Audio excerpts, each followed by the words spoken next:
Welcome back to day 51 of our 100 days of Python coding series. तो मैं ही था जो आपको इस चैनल पे इतने दिनों से पाइथन के कॉन्सेप्ट समझा रहा था। मेरी कोशिश यही रहती है कि मैं अपना बेस्ट डिलीवर करूं, और ये सीरीज़ को मैं बेस्ट नहीं कहूँगा, बट मैं इस सीरीज़ में अपना बेस्ट दे रहा हूँ कि आपको सारे कॉन्सेप्ट्स रूट लेवल पे समझ आए। और मेरी कोशिश यही रहेगी कि हम क्वालिटी को मेंटेन करके रखें और क्वालिटी को बढ़ाएं, ना कि नीचे जाने दें।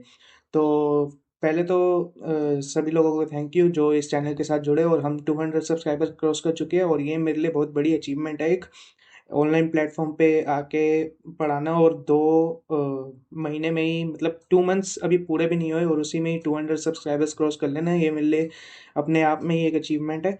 तो इसी क्वालिटी के साथ हम इस सीरीज़ को कंटिन्यू करते रहेंगे, और इसी के साथ शुरुआत करते हैं आज के हम डे 51 की, जिसमें हम आज कवर करने वाले हैं आइट्रेटर्स और जनरेटर्स क्या होते हैं पाइथन में। तो चलो शुरू करते हैं। तो इन 50 दिनों में हमने पाइथन के बेसिक्स कवर किए, ऑब्जेक्ट ओरिएंटेड प्रोग्रामिंग क्या होती है ये कवर किया, और कुछ हमने प्रोजेक्ट्स भी बनाए, और हमने ऊप्स के थ्रू हम प्रोजेक्ट को रियल सॉफ्टवेयर स्ट्रक्चर कैसे दे सकते हैं, हमने ये भी देखा। तो आज हम कवर करने वाले हैं कि आइट्रेटर्स क्या होते हैं, जनरेटर्स क्या होते हैं, और आइट्रेबल क्या होता है, और यील्ड का क्या मैजिक होता है। ठीक है, तो सिंपल लैंग्वेज में इन सारे टॉपिक्स को हम समझेंगे। तो सबसे पहले हम देखते हैं कि आइट्रेबल क्या होता है। ठीक है, तो जिस चीज़ पे हम फोर लूप चला सकते हैं उसको हम आइट्रेबल कहते हैं। जैसे एक लिस्ट बनाते हैं हम, उसमें आइटम्स को आइट्रेट कर सकते हैं, तो लिस्ट एक आइट्रेबल हो गया कि उस पे हम फोर लूप चला सकते हैं। ठीक है, तो जैसे अगर हम किसी चीज़ को डिस्पोज कर सकते हैं तो उसको हम कह देते हैं डिस्पोजेबल। जो चीज़ डिग्रेड हो सकती है उसको हम कह देते हैं बायोडिग्रेडेबल। तो इसका मतलब होता है जो चीज़ आइट्रेट हो सकती है उसको हम कहते हैं आइट्रेबल। तो अगर मैं यहाँ पे एक एग्जाम्पल लेके चलूँ, यहाँ पे मैं क्या करता हूँ कि एक लिस्ट बनाता हूँ, और लिस्ट में मैं यहाँ पे 1 2 3 लिख देता हूँ, और यहाँ पे मैं क्या करता हूँ, यहाँ पे मैं अगर इस पे लूप चलाऊंगा, एक सेकेंड, ये हमारी नोट्स। तो यहाँ पे मैं एक काम करता हूँ, पहले आपको बता देता हूँ कि आइट्रेबल होता क्या है। तो देखो यार, आइट्रेबल का सिंपल सा मतलब होता है जिस चीज पे हम लूप चला सकते हैं। तो पाइथन के अंदर क्या होता है कि लिस्ट, टपल, स्ट्रिंग, एक्सेट्रा, ये सारे क्या होते हैं, ये आइट्रेबल्स होते हैं। ठीक है, तो ये सब हमारे आइट्रेबल्स होते हैं। तो यहाँ मैं क्या करता हूँ, एक फाइल बना लेता हूँ जिसका नाम होगा हमारा मेन डॉट, या मेन डॉट पी वाई रखने के बजाय आइट्रेबल्स डॉट पी वाई। ठीक है, तो अब मैं यहाँ पे क्या करता हूँ, एक लिस्ट बनाता हूँ जिसमें मैं यहाँ पे 1 2 3 एलिमेंट्स रख रहा हूँ, और 4 x in L S T, या ये जो हमारी लिस्ट है, इसमें अगर मैं सिंपली प्रिंट करवाता हूँ हमारा x, तो क्या होगा, ये आइट्रेट होगा। फोर लूप हमारा प्रिंट करा देगा 1 2 3। ठीक है, तो ये होता है हमारा आइट्रेबल। ठीक है, तो लिस्ट, स्ट्रिंग, टपल, डिक्शनरी, ये सब ही आइट्रेबल है। ठीक है, अब आइट्रेटर क्या होता है, आइट्रेटर वो ऑब्जेक्ट होता है जो एक एक करके वैल्यू देता है। आइट्रेबल हो गया जिसकी हम वैल्यू फोर लूप से निकाल सकते हैं, और आइट्रेटर होता है जो एक एक करके वैल्यू देता है। तो हमने इसमें तो नहीं, जो मैं मतलब रील्स या शॉर्ट्स अपलोड करता हूँ उसमें मैंने आइट्रेटर ऑलरेडी एक शॉर्ट वीडियो बना रखी है। तो हम क्या करते हैं, आइटर फंक्शन का यूज करके एक आइट्रेबल को आइट्रेटर में कन्वर्ट कर देते हैं। ठीक है, आइट्रेबल क्या हो गया हमारा, जिसपे फोर लूप से हम वैल्यू एक्सेस कर सकते हैं, और आइट्रेटर क्या होता है जो एक एक करके वैल्यू देता है। ठीक है, तो अगर मैं इसमें बात करूं कंपोनेंट्स की, तो एक आइटर फंक्शन होता है जो आइट्रेटर बनाता है, और एक नेक्स्ट फंक्शन होता है जो नेक्स्ट वैल्यू देता है। ठीक है, और एंड पे क्या होता है, मान लो अगर लिस्ट की वैल्यू सारी खत्म हो गई जनरेट करते करते, तो मतलब एक्सेस करते करते, तो उसमें क्या होगा, स्टॉप आइट्रेशन एरर आ जाएगा कि अब वैल्यूज एंड हो चुकी है, खत्म हो चुकी है। तो अगर मैं इसका एक एग्जांपल लूँ, अगर मैं यहाँ पे इसका आइट्रेटर बनाना चाहता हूँ, तो मान लो मैं आइटर वन नाम से वेरिएबल बना रहा हूँ, और इसका आइट्रेटर बनाने के लिए आइटर फंक्शन का यूज करके अंदर मैं लिस्ट पास कर दूंगा, इसका आइट्रेटर बन गया। अब मैं क्या करता हूँ, अगर नेक्स्ट ऑफ आइटर वन करता हूँ तो ये हमें दे देगा पहली वैल्यू। फिर अगर मैं नेक्स्ट ऑफ आइटर टू करता हूँ, ओ सॉरी आइटर वन करता हूँ, तो ये अगली वैल्यू दे देगा। फिर नेक्स्ट ऑफ आइटर 1 करता हूँ तो ये एंड जो लास्ट वाली वैल्यू है वो दे देगा। अभी प्रिंट नहीं हुआ क्योंकि वैल्यूज हमारी रिटर्न हो रही है, तो इसके लिए क्या करना पड़ेगा, यहाँ पे सिंपली मैं पेरेंथेसिस लगा के यहाँ पे लिख देता हूँ प्रिंट। ठीक है, अब अगर मैं इसको प्रिंट करवाऊंगा तो पहली वैल्यू आएगी हमारी 1, और फिर उसके बाद अगर मैं अब प्रिंट करवाऊंगा दूसरी वैल्यू आएगी 1, ओ सॉरी 2, और इसके बाद में प्रिंट करवाऊंगा तो तीसरी वैल्यू आएगी हमारी 3। ठीक है, तो अगर मैं इसको अब रन करता हूँ, हमारा आउटपुट आया 1 2 3। क्या होगा अगर मैं इसके बाद एक और बार लिख देता हूँ आइटर 1, सॉरी नेक्स्ट ऑफ आइटर 1, तो इसके बाद क्या होगा, हमारा एरर आ जाएगा जो कि होगा stop iteration error, stop iteration. ठीक है, कि वैल्यूज हमारी खत्म हो चुकी है। तो अब हमने आइट्रेबल देखा, आइट्रेटर देखा, तो फोर लूप के अंदर एग्जैक्टली हो क्या रहा है, अब इसको समझते हैं। फोर लूप क्या कर रहा है, इंटरनली हमारा आइटर फंक्शन और नेक्स्ट फंक्शन ही यूज कर रहा है। जब मैं लिखता हूँ फॉर एक्स इन लिस्ट और प्रिंट करवाता हूँ एक्स, तो उसका मतलब क्या होता है कि वहां पे एक आइट्रेटर ऑब्जेक्ट बनता है, फिर उसके बाद एक try except block while true loop के अंदर चलता है। उसमें क्या होता है, वो ट्राई करता रहता है नेक्स्ट वैल्यू एक्सेस करने के लिए जब तक हमारा एरर नहीं थ्रो हो जाता। जैसे ही एरर थ्रो होता है वो लूप को ब्रेक करा देता है। अगर मैं इसकी वर्किंग देखूं तो यहाँ पे जैसे इसमें four x in L S T और प्रिंट एक्स, हमें पता है इसका आउटपुट आएगा 1 2 3। बट ये इंटरनली कैसे वर्क कर रहा है, सिंपली यहाँ पे क्या हो रहा है, सबसे पहले एक आइटरेटर ऑब्जेक्ट बन रहा है। यहाँ पे आइटर फंक्शन का आइटरेटर ऑब्जेक्ट कहेंगे, या हाँ आइटरेटर बन रहा है, आइटरेटर इसको बोलते हैं, आइटरेटर बन रहा है। ठीक है, अब आइटरेटर बन कैसे रहा है, आइटर फंक्शन में एलएसटी जैसे हमने पास किया, तो एलएसटी पास करते ही अब मैं क्या करता हूँ यहाँ पे सिंपली वाइल ट्रू लगाता हूँ, और वाइल ट्रू से क्या होगा, यहाँ पे ट्राई ब्लॉक लगाते हैं। ठीक है, अब ट्राई ब्लॉक में क्या होगा, एक्स की वैल्यू नेक्स्ट ऑफ एक्स से नेक्स्ट ऑफ आई टी से आ रही होगी। अब ये वैल्यू आई यहाँ पे सिंपली प्रिंट हो रहा होगा एक्स। ठीक है, और एक्सेप्ट में क्या हो रहा होगा, यहाँ पे एक्सेप्ट में एरर कौन सा आएगा, स्टॉप आइट्रेशन।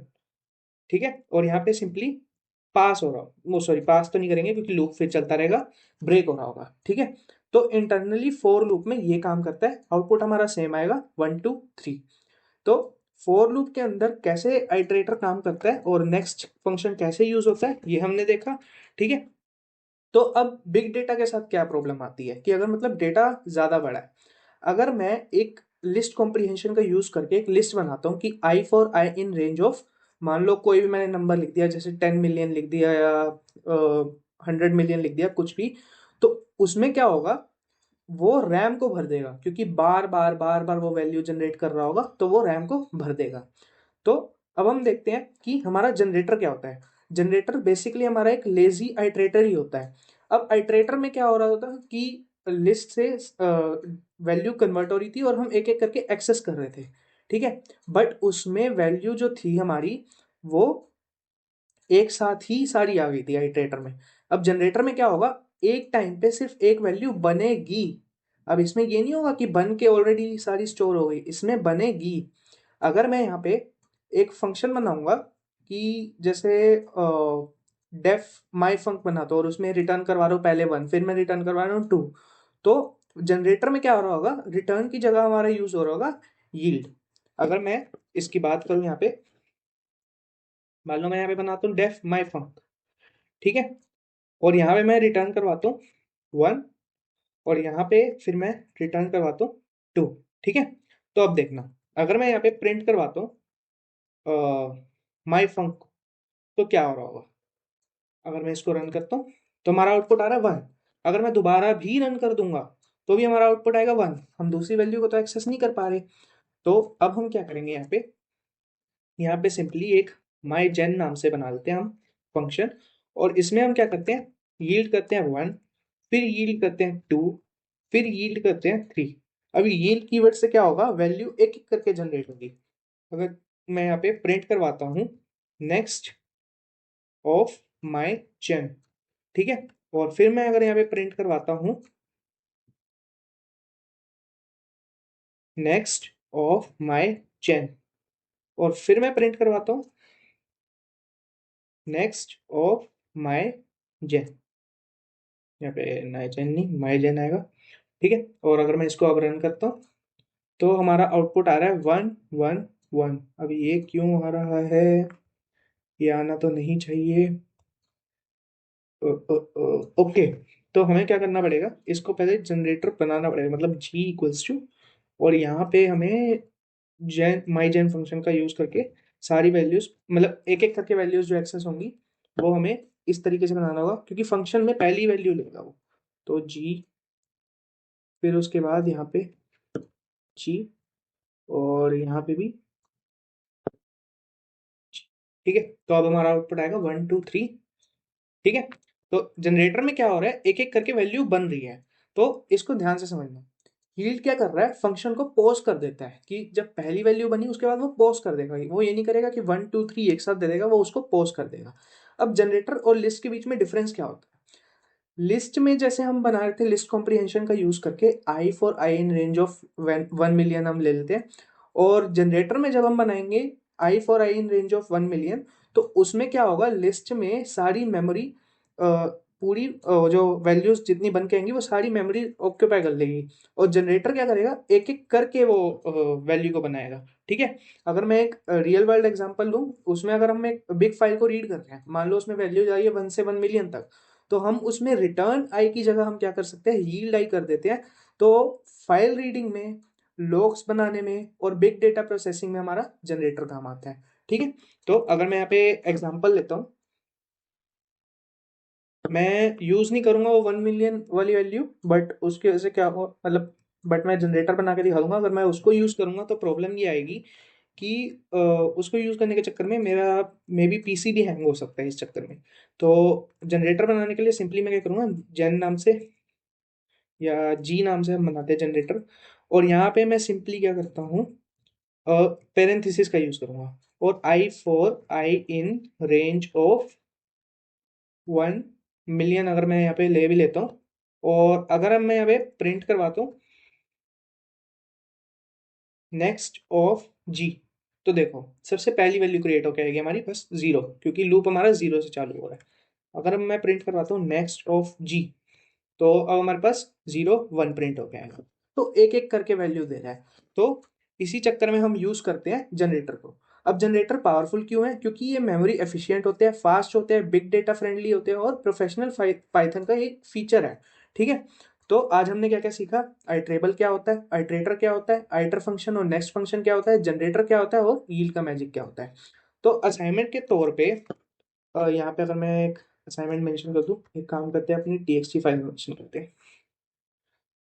तो अगर मैं यहाँ पे असाइनमेंट क्वेश्चंस मेंशन करूँ, एक ही क्वेश्चन है जिसमें आप क्या कर सकते हैं, एक जनरेटर बनाना है जो एक एक करके 1 to 100 के बीच हमें इवन नंबर्स प्रिंट करके देगा, ठीक है। तो ये क्वेश्चन अपने एंड से जरूर ट्राई करना, और कमेंट सेक्शन में इसका सोल्यूशन जरूर मेंशन करना। तो इतना ही था आज की वीडियो में। वीडियो पसंद आई हो तो वीडियो को लाइक करें, चैनल को सब्सक्राइब करें, और कमेंट में जरूर बताएं कि आपको अगर किसी स्पेसिफिक टॉपिक पे वीडियो चाहिए तो। और once again thank you 200 subscribers complete करवाने के लिए। तो अगली क्लास में हम डेकोरेटर कवर करेंगे कि फंक्शन के अंदर फंक्शन का मैजिक कैसे होता है। तो इतना ही था आज की वीडियो के लिए। टिल देन, मतलब अगली वीडियो में मिलते हैं, तब तक के लिए bye bye, thank you, take care.